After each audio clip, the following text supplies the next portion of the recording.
Beyond the Pleasuredome, the Lost Occult Works of Burt Shonberg is an exhibition at the Buckland Museum of Witchcraft and Magic in Cleveland, Ohio, and chronicles work that the Los Angeles artist Burt Shonberg created between roughly 1954 and 1965, with the bulk of it being centered in 1958 to 1961.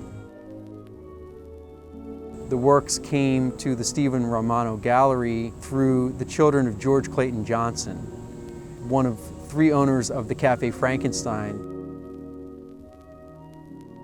Burt Shonberg was another.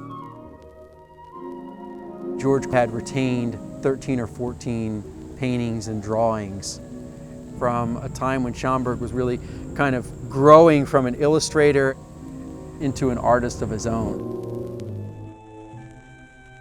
Today is a very important day in the history of occult arts as the opening of Beyond the Pleasuredome. And I have to say that there's one piece that's becoming almost an obsession to me. Brian, do you have any backstory to this piece right here?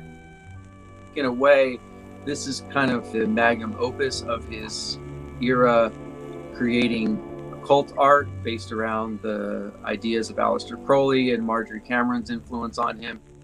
Shonberg had a relationship with the artist Cameron, who had been in the inauguration of the Pleasuredome film from 1954 by filmmaker Kenneth Anger. And so, as I was curating the show, it became clear to me that Cameron had had a huge influence on Shonberg's approach and on his work, and particularly in terms of subjects.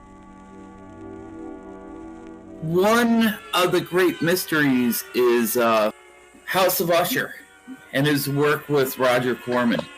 Yeah, Forrest J. Ackerman, or Forry Ackerman, who was the publisher of Famous Monsters of Filmland, told me that he was Burt's manager, that Burt had done some early drawings for him, and that Burt was able to get connected to some movie projects. I asked Roger Corman's people for Roger would provide a quote, and I just expected a little small paragraph, but he gave us a short memoir of his time with Burt. I think what ties the work together is Shonberg's sense of exploring the edges and the limits of his mind. And so I think he was willing to push himself to that edge via his various association with these underground creatures of Los Angeles subculture, also his experimentation with drugs, particularly with peyote, as well as his experimentation with LSD starting around 1960. You see Shonberg sort of documenting these experiences, maybe in some way even looking for a language, and he reaches out to other styles that are already existing in the culture of mid-century art and illustration, such as Cubism, Expressionism, Abstract Expressionism, Surrealism.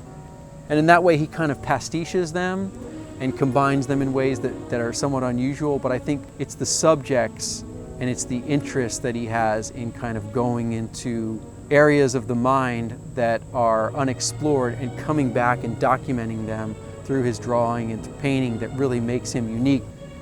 At the end of the day, the artworks just lead you deeper into the mind of Burt Shonberg.